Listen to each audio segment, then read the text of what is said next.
나은 사람이 베드로와 요한을 붙잡으니 모든 백성이 크게 놀라며 달려 나아가 솔로몬의 행각이라 불리우는 행각에 모이거늘 베드로가 이것을 보고 백성에게 말하되 이스라엘 사람들아 이 일을 왜 놀랍게 여기느냐 우리 개인의 권능과 경건으로 이 사람을 걷게 한 것처럼 왜 우리를 주목하느냐. 이튿날 관리들과 장로들과 서기관들이 예루살렘에 모였는데 대제사장 안나스와 가야바와 요한과 알렉산더와 및 대제사장의 문중이 다 참여하여 사도들을 가운데 세우고 묻되 너희가 무슨 권세와 누구의 이름으로 이 일을 행하였느냐. 이에 베드로가 성령이 충만하여 이르되 백성의 관리들과 장로들아 만일 병자에게 행한 착한 일에 대하여 이 사람이 어떻게 구원을 받았느냐고 오늘 우리에게 질문한다면 너희와 모든 이스라엘 백성들은 알라.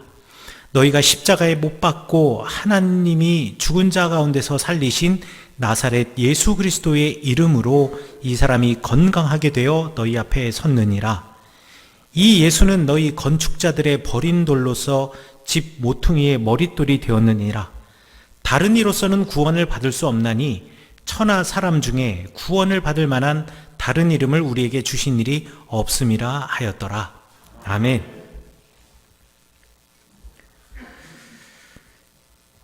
지난주 설교의 말씀을 통하여서 우리는 성령 받은 사람들에 대해서 그 성령 받은 사람들이 그리고 성령 받은 공동체가 어떻게 변화되는가에 대해서 배워보고 있습니다. 특별히 지난주에는 성령 받은 사람들은 성령 받았기 때문에 보이는 것만을 믿는 것이 아니라 믿음을 가지고 보이는 것, 믿음을 가졌기 때문에 보이는 그것을 믿고 그것을 따르는 이들이 성령 받은 사람들이다라고 말씀드렸습니다.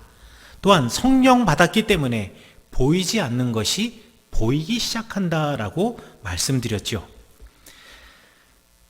우리 성경 말씀에 보면 베드로가 매일같이 지나가는 그 성전의 그 입구에서 그 미문에 앉아있는 거린들 그리고 수많은 거린 중에 바로 그 안진뱅이 그 거린 아마 계속 보았을 터인데 그동안은 그냥 지나가던 사람이었다면 성령을 받고 난 다음 이 베드로의 눈에 그 사람이 들어오기 시작했고 또 베드로의 눈에 그 사람의 처지가 눈에 밟히기 시작했다라는 것.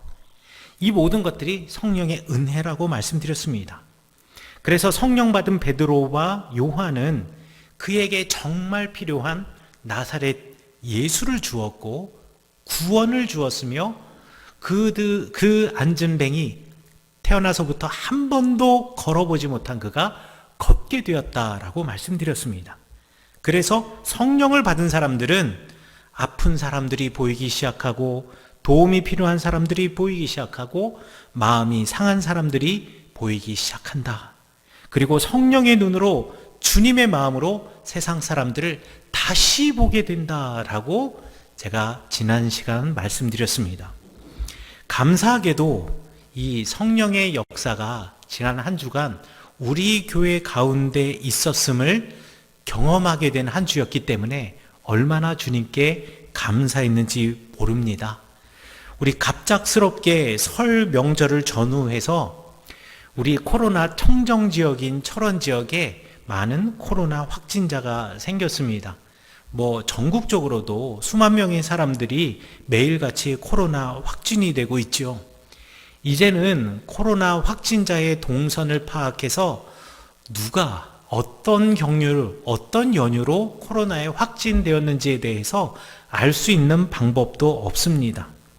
그리고 누가 코로나에 걸리게 될지 사실 아무도 알지 못합니다.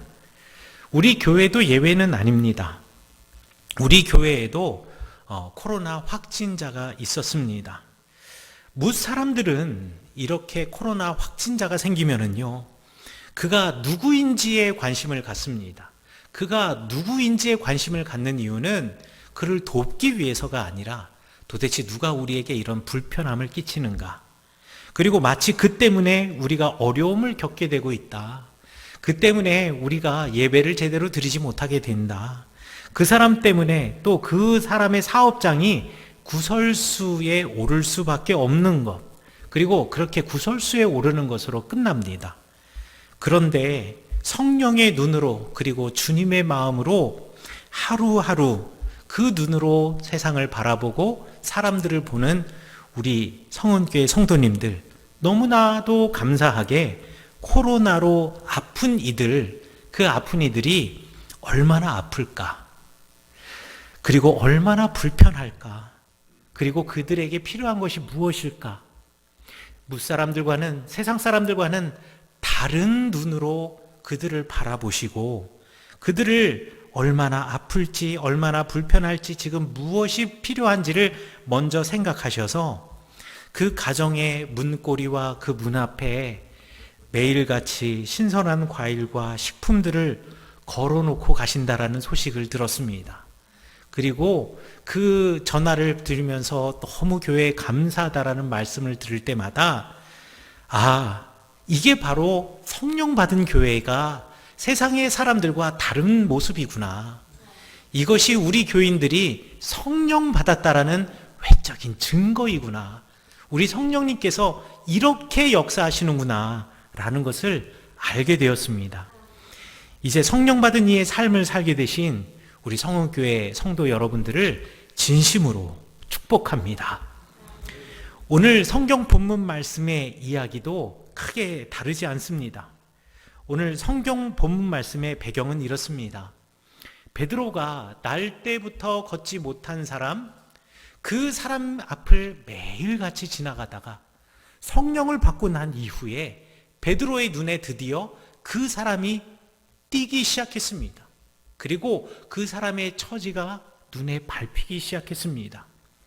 그래서 그에게 줄 것은 없지만 내가 줄 수 있는 그 한 가지, 예수 그리스도의 이름을 주겠노라고, 예수 그리스도를 전하겠노라고 그에게 예수 그리스도의 이름을 전하고 그의 손으로 그 사람의 오른손을 붙잡아서 일으키니 그가 일어나 걷게 되었습니다.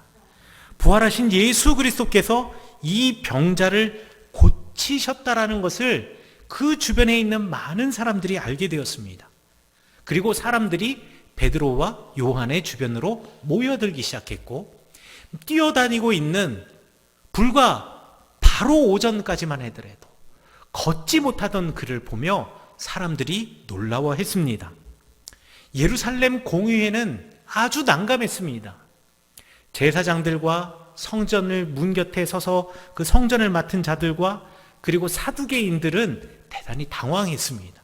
그리고 답답하게도 걷지 못한 사람이 걷게 되었다라는 것에 대해서 함께 기뻐하고 그 사람을 축복하고 또 그를 낫게 해주신 우리 주님께 영광을 돌리기보다는 누가 낫게 하였는가라는 것을 알고 또 어떻게 낫게 되었는가를 알게 되고 예수 그리스도를 전하고 그의 복음을 전하는 사람, 그 베드로와 요한을 지금 공회 앞으로 또 끌어와서 재판을 하려고 했습니다.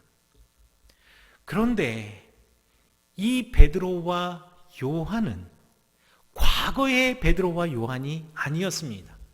과거 베드로와 요한은요, 이렇게 예수님께서 공회 앞에 잡혀갔을 때 이미 도망가고 사라졌습니다.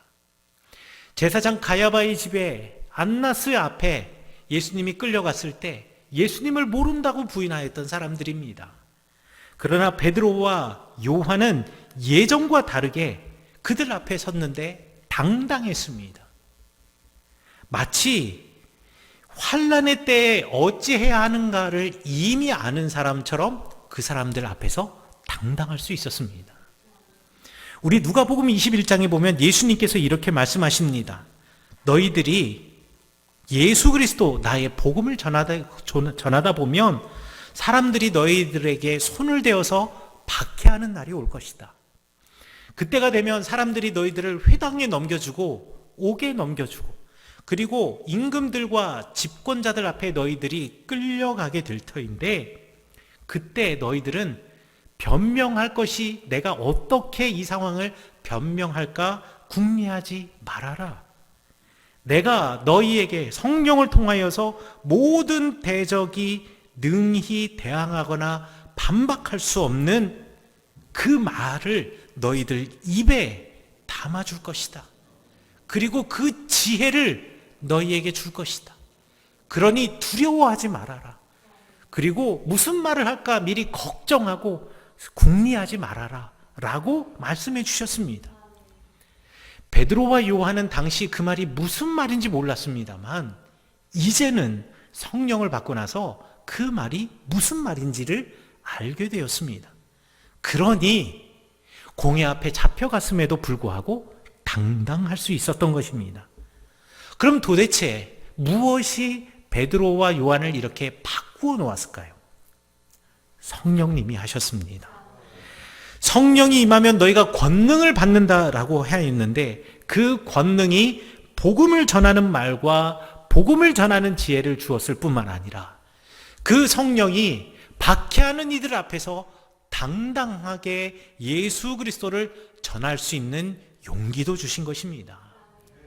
이것이 얼마나 놀라운 일입니까? 이것이 얼마나 놀라운 일입니까? 하지만 성령을 받고 능력을 얻게 되면 정말 조심해야 될 것이 있습니다. 그게 뭐냐면 우리가 곧 시험에 빠질 수 있는데 그것이 바로 교만입니다. 성령을 경험한 이가 빠지는 가장 큰 함정이 바로 교만입니다. 여러분 1980년대 90년대 한국교회 열풍 같은 하나의 유행 같은 트렌드가 있었는데 그게 뭐냐면 방언이었습니다. 방언의 열풍이 불었을 때 방언을 하지 못하면 성령 받지 못한 사람이라고 생각했습니다. 그리고 방언으로 기도해야지만 정말 내가 성령 받은 이의 진실한 기도라고 생각을 했습니다. 얼마나 그 방언을 사람들이 그래서 사모했는지 방언 학교라는 것도 생겨나기도 했습니다. 어떻게 방언하는지를 가르쳐주는 학교죠. 말이 안 되는 거죠. 방언은 성령이 임해서 하는 것인데 그리고 성령의 열매와 은사 중에 하나일 뿐인데 그것을 학교에서 가르쳐준다는 것이 말이 되겠습니까? 그런데 왜 그런 일들이 벌어졌는가? 방언을 하는 사람들이요, 방언을 하지 못하는 사람들을 무시하는 겁니다. 왜? 너희들은 성령을 받지 못했느냐? 이게 뭔가요? 이게 바로 교만입니다. 그가 받은 방언은 그 나름대로 그 자체만으로도 값지고 의미가 있습니다만 그것이 교만의 불씨가 된다면 차라리 없는 것과 다를 바 없는 것이 아니라 없는 것이 더 나을 뻔했습니다. 여러분, 성공한 사람일수록 교만해지기 쉽습니다. 다른 사람이 원하는 것을 갖고 있는 사람일수록 교만의 함정에 빠지기가 쉽습니다. 이거는 어떤 한 사람이 특별히 더 인격적으로 덜 성숙해서가 아니라 모든 인간들이 가지는 보편적인 정서이고 보편적인 행동이기도 합니다. 그러니까 교만이라고 하는 덫은요, 누구에게나 단 한 명도 예외 없이 내 앞에 쳐져 있는 함정인 것입니다. 이미 인지행동 심리학자들은 이것이 누구 한 사람의 잘못이 아니라 모든 사람이 이러한 교만의 위험에 빠질 수 있다는 것을 알려주고 있습니다. UC 버클리라고 불리는 캘리포니아 대학의 버클리 대학교에서 인지행동 심리학자들이 하나의 관찰 실험을 한 게 있습니다. 뭐냐면 100명의 사람들 실험 집단을 모으고요, 그들에게 게임을 시켰습니다. 게임은 이제 모노폴리라고 하는 게임인데, 이 모노폴리라고 하는 게임은 이제 저 어렸을 때도 그 게임을 했거든요. 저희 때는 뭐라고 됐냐면 백만장자 게임이라고 했습니다. 이게 뭐냐면 네모난 이렇게 판에, 요즘은 이제 보드 게임이라고 불려지는 그 판에 이렇게 각 도시들의 이름이 쫙 쓰여져 있어요. 그래서 4명이 주사위를 굴려서 도시에 가면 그 도시를 내가 살 수가 있습니다. 도시를 사고 거기다가 내가 집도 지을 수 있고요, 별장도 지을 수 있고요, 호텔도 지을 수 있습니다. 그런데 다른 사람들이 이제 주사위를 던지다가 내가 산 도시에 딱 도착하게 되면 저에게 통행세를 내야 되는 겁니다. 제가 거기다 얼마나 많은 빌딩과 그리고 집과 별장을 세웠냐에 따라 통행세가 계속 달라집니다. 계속 높아지는 거죠. 호텔 세우면은요, 호텔 한 3-4개 세우잖아요. 거기 한번 걸리면 거의 파산입니다. 자, 그런데 게임을 할 때 그 100명의 사람들에게 똑같이 돈을 주고 시작하는 게 아닙니다. 거기서 이제 돈을 주는데요. 게임용 돈을 주는데, 원래 게임에서는 예를 들어서 모두 다 출발할 때 100만 원을 주고 시작한다고 한다면 50명에게는 100만 원이 아니라 그 2배가 되는 200만 원을 주고요.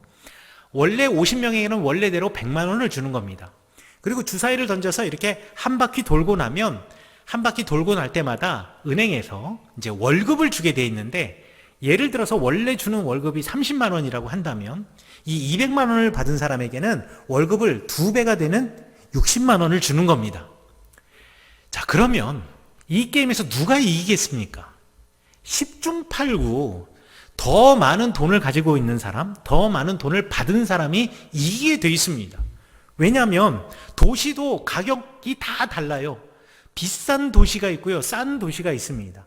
비싼 도시를 살 수 있는 돈이 내가 있고, 그 비싼 도시에 집을 지어놨을 때 받는 통행세와 호텔을 지었을 때에 받는 통행세가 달라요. 근데 나는 돈을 많이 가지고 있기 때문에 호텔을 여러 채 지어서 더 많은 통행세를 받을 수가 있는 거죠.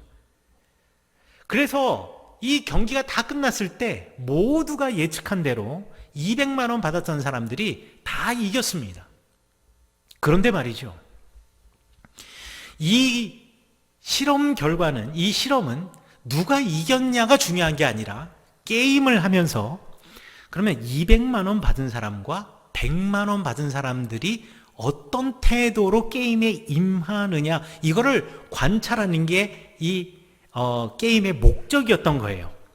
그래서 4명이 한 팀이 되어서 게임을 하는데, 둘은 200만 원을 받고 둘은 100만 원을 받아서 200만 원 받은 사람들은 승승장구하고 있는데, 100만 원 받은 사람들은 나중에 몇 판 돌고 나서 이제 파산을 하게 됩니다.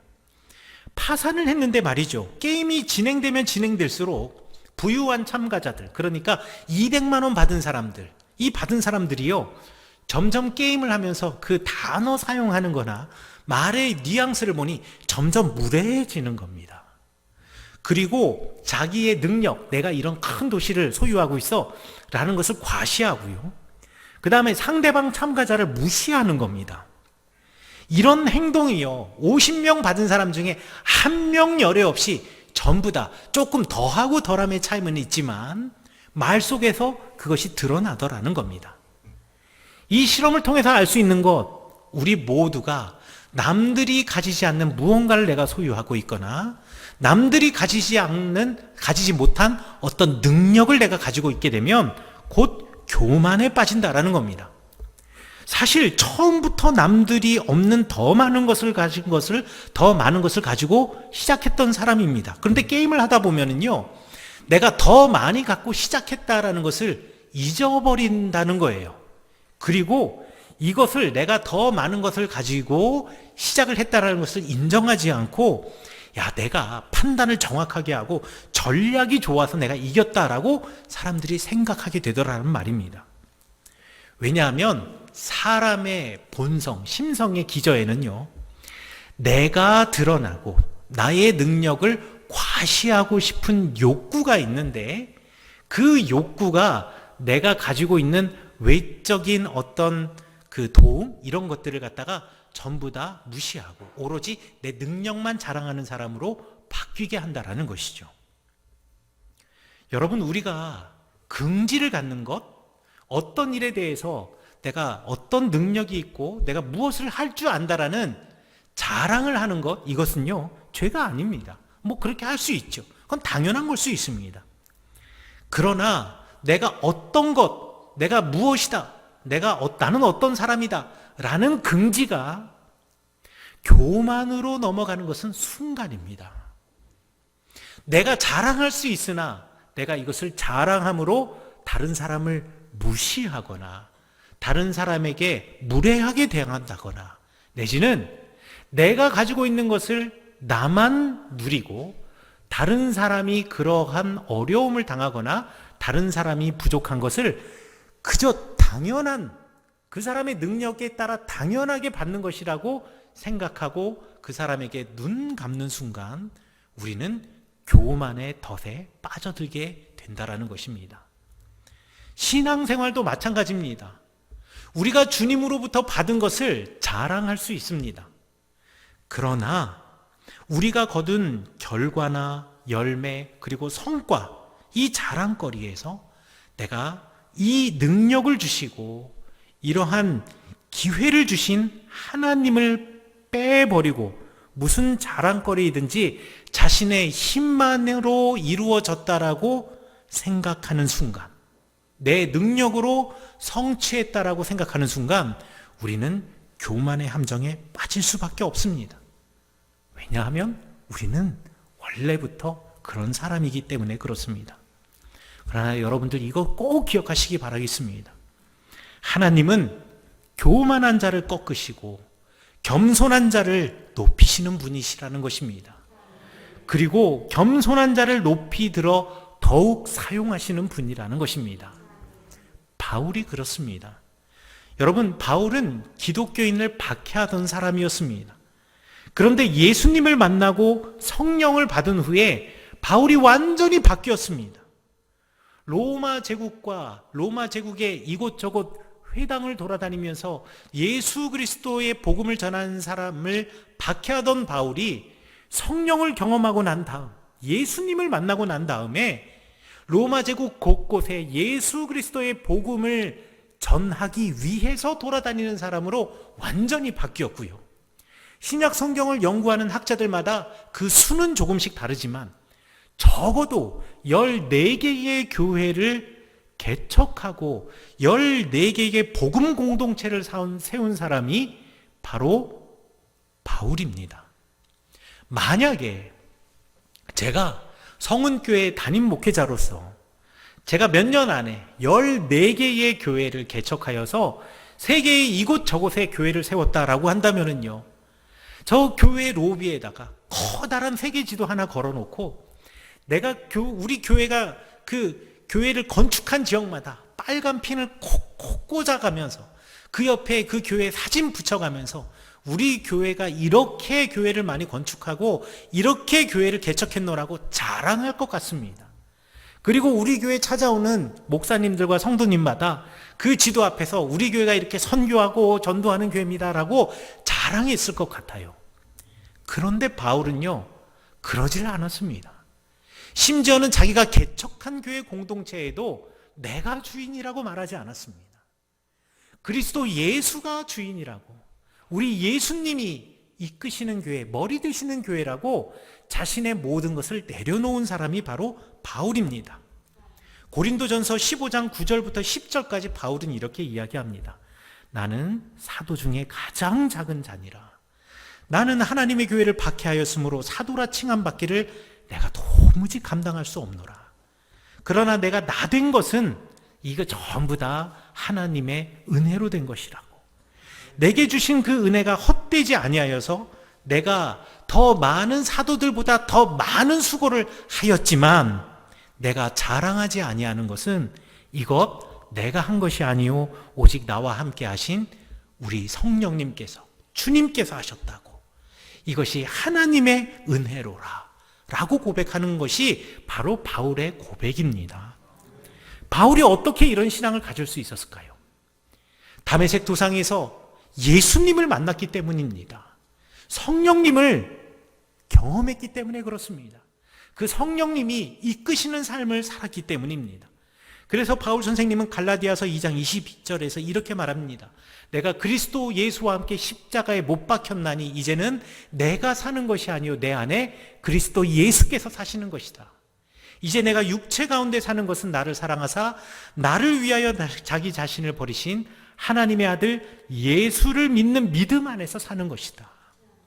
과거에 나는 죽고 성령으로 그리고 예수 그리스도와 다시 함께 태어났기 때문에 나는 그리스도의 심장을 가지고 살아갈 수 있고 예수 그리스도를 모르는 그들에게 그들의 영혼의 곁으로 가서 복음을 전한 것이라고.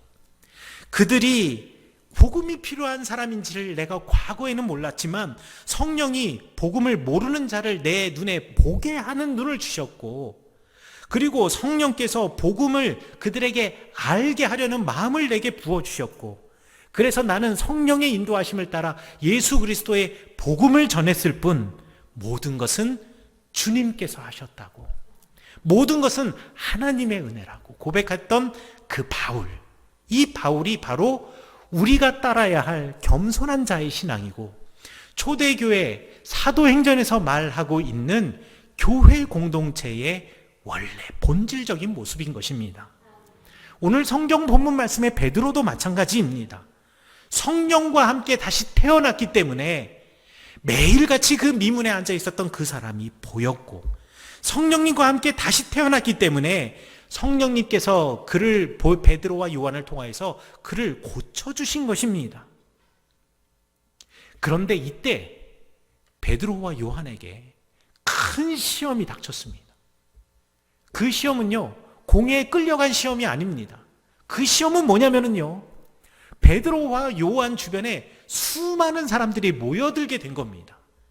그 성전 마당에서 갑자기 나 이 사람이 날 때부터 걷지 못한 사람이란 걸 아는데, 불과 조금 전까지만 하더라도 성전 미문 앞에서 앉아서 구걸하던 사람인 줄 알고 있는데, 이 사람이 성전 마당을 뛰어다니면서 나 이제 걸을 수 있노라고 기뻐할 때 사람들이 도대체 이 기적이 무슨 일인가 라는 것을 궁금하게 됐고, 이 기적을 행한 이가 베드로와 요한이라는 것을 알게 되고 베드로와 요한 주변으로 다 모여들기 시작한 겁니다. 이게 시험입니다. 이게 가장 큰 시험입니다. 그때 베드로와 요한이 뭐라고 말씀하셨는지 아십니까? 오늘 성경 본문 말씀, 우리가 읽은 본문 말씀에서 이렇게 말씀하십니다. 왜 우리를 주목하느냐? 왜 나 베드로와 요한을 주목하느냐? 이 일을 행하신 이는 우리 주님이 아니시더냐? 이 일을 행하신 이는 우리 성령님이 아니시더냐? 우리 주님을 바라보아야 한다. 우리 성령님을 바라보아야 한다. 우리 하나님을 바라보아야 한다. 이 모든 것이 우리 하나님의 은혜다. 다른 이로서는 구원을 받을 수 없나니 하나님께서 우리에게 구원받을 만한 다른 이름을 주신 적이 없노라고. 오직 그 이름 예수 그리스도, 예수 메시아 한 분이시라고 베드로와 요한이 선포한 것입니다. 베드로와 요한이 이 앉아 있는 사람을 불러 일으켜 세우시고 그를 낫게 하신 후에 곧바로 시험의 덫에 놓여 있으나 그 함정과 그 시험의 덫을 비켜갈 수 있었던 것, 이것은 그가 겸손했기 때문이고 그 겸손 또한 주님이 하셨기 때문에 그렇습니다. 그러니 주님과 함께하는 사람, 성령과 함께하는 사람, 성령과 함께 거듭난 사람, 예수 그리스도와 함께 십자가에 못 박히고 예수 그리스도와 함께 부활한 부활의 신앙을 가진 사람은 교만하지 않고 낮아지고 자신을 낮추는 사람이 된다라는 것입니다. 성령과 함께하고 주님과 함께하면 모든 것은 주님이 하셨고 모든 것은 성령님께서 하셨으며, 그렇기 때문에 내게 주어진 모든 것이, 내가 행하는 모든 선행이 주님의 은혜라고 고백할 수 있는 것입니다. 저는 우리 성운교회 성도님들이 바로 이러한 겸손한 이의 신앙 고백, 성령의 사람의 신앙 고백을 하시는 성도님 되시기를 간절히 축원합니다. 사랑하는 성도 여러분, 어려울 때일수록 더욱 섬기십시오. 어려울 때일수록 더욱 낮아지십시오. 그러나 그 섬김이 여러분의 교만이 되지 않게 하십시오. 우리에게 그 사람을 보여주신 것도, 우리가 섬길 사람을 보여주신 것도 성령님께서 하신 일이고, 우리에게 그들을 도울 마음을 주신 것도 우리 성령님께서 하신 일이고, 우리가 이렇게 거듭나게 된 것이 모두 다 주님의 은혜고 하나님의 은혜입니다. 그러므로 모든 것이 주님의 은혜이고 모든 것을 주님이 하셨습니다. 날마다 고백하며 자신을 낮추고 겸손의 자리로 내려가시는 여러분들 되시기를 간절히 축원합니다. 어떠한 상황이라도 주님께서 이루신다라는 것, 주님께서 일하신다라는 것, 우리가 고백하며 주님께서 일하실 때 사용하시는 도구가 바로 내가 되게 하여 주옵소서, 주님께 간절히 기도하며 주님께 종된 자로 나아가는 청지기의 삶, 겸손한 자의 삶을 살아가시는 여러분 되시기를 간절히 축원합니다.